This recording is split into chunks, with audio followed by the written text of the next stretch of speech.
Hi there, gorgeous, and a very happy, affordable April to you. If you've not heard, every video coming out this entire month has either an affordable theme or is focusing on drugstore makeup. So if you'd like to be notified of new videos every Monday, Wednesday, and Friday all month long, please subscribe, and thank you if you do.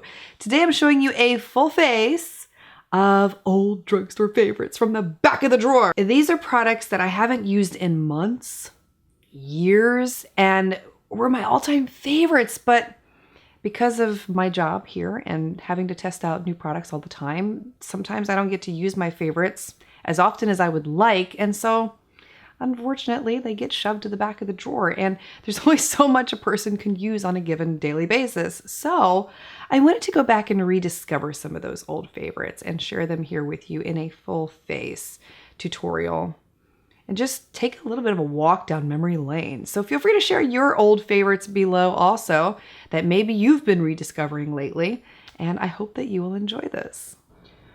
Whew, I gotta tell you, the air conditioner in my studio is dead. It's 90 degrees in Florida right now. So I have my back door open to let some breeze in here. So if you hear outside noises, things going on, that's what you're hearing, but goodness gracious, I cannot sit under these lights without having some door open with some breeze tonight because I would not make it. Coronavirus, heck, it's heat stroke here. But it is starting to rain, so you might hear some nice ambiance outside. It's really, really nice out right now.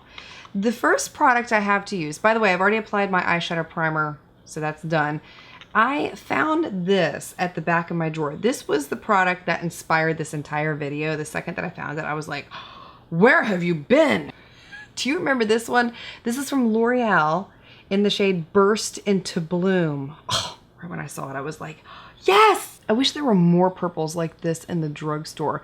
I actually had some purple palettes that I purchased back in February, and I saved them for affordable April, and I just trying them out recently, and I was so disappointed in them. I found maybe 2 good ones out of the whole bunch. I'll have them in a video soon, but I wish every purple could be like this. I'm going to combine that up with the Wet n Wild 32 pan palette, which I use off and on. I'm taking this shade from the bottom of the palette. I'm going to use that as my crease color.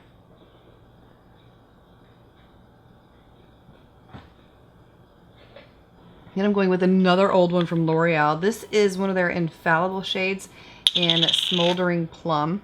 It's a really deep purple. And I'm going to blend that on the outer third of the lid into the outer V.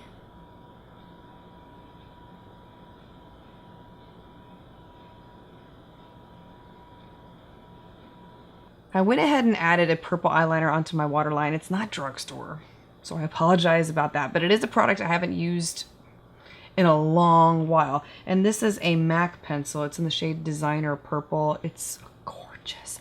Milani had a dupe several years ago, and when I bought this one, I discovered it at the same time. I'm not sure if they still make it or not, but that'd be a good place to look. Maybelline's Lasting Drama in the shade Polished Amethyst is also a really great option. For my brows, I'm going with a really old favorite. This is from Joah, and this is their Precision Brow Pencil in the shade Brunette. It's a little dark for me, but I like it. I like how striking it is once I get it on, and I love how precise this pencil is also.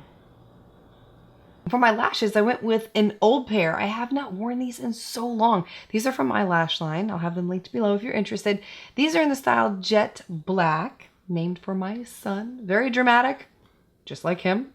I am working on one for Ace. I had to put it on the back burner with the virus and all that stuff right now, but eventually Ace will have his own pair too. I'm using the Wet n Wild Photofocus foundation. I have been loving the dewy one so much lately that it's been a while since I've even used the original. So what better time to do it than this video? What I like the most about this foundation is that it's not full coverage. I mean, you could build it up to be fuller coverage than what I'm showing you here, but I've been into foundations lately where you can see my skin and it doesn't look like I'm wearing a mask. And that's the kind of look I've been really loving. And another old favorite, Maybelline Fit Me Concealer. How many of us love this one? I know there's some people who don't like it, but I love it. And I love it for its coverage. It's simply beautiful underneath the eyes. And this is one that has been compared to a lot of high-end concealers. So many. And there's a reason why. Not only is the coverage beautiful, like you can see right there, but this one lasts. Even on oily skin, it's not one that will break apart or fall apart on you. But I haven't picked it up in so long because I've been into other concealers. So I tend to forget old loves simply because I'm trying out so many new products all the time. To set everything, I'm going with the Essence All About Matte Fixing Compact Powder. I'm pressing that into the skin. And while we're here, I'm going to go back with some more of the crease color I initially used from the Wet n Wild palette, this shade right here. Taking a small amount of that, and I'm going to run it on the lower lash line.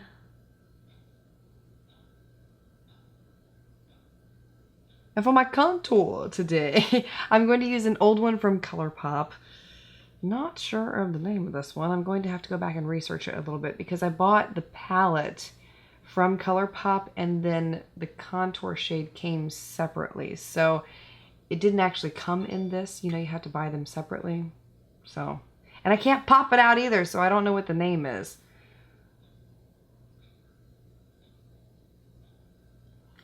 Anyway, it's a really pretty color, matte in finish.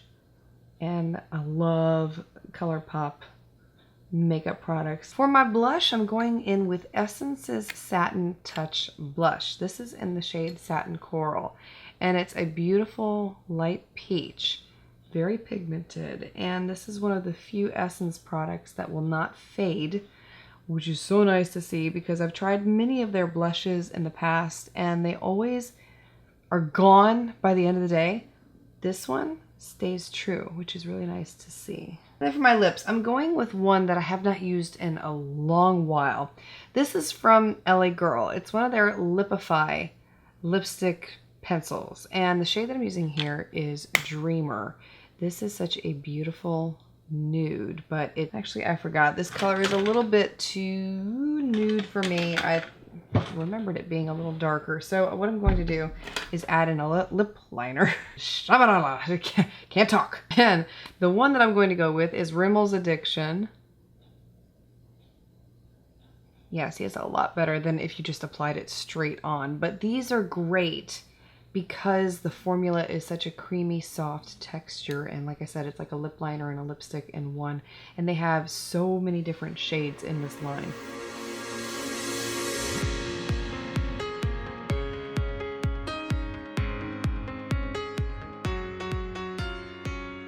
If you have not already seen it, there are 2 videos going up today. This was supposed to be Wednesday's video, but I just got so exhausted that I took the night off and I didn't film. So I'm trying to make up for that by having 2 videos published today. And if you would like a full tutorial of the makeup look I'm wearing here, that is also in the second video that is publishing today. It's a review on some new products from Milani. So thank you so much for being here, for taking the time to watch. I look forward to seeing you again next week, and I'm wishing you a beautiful weekend ahead.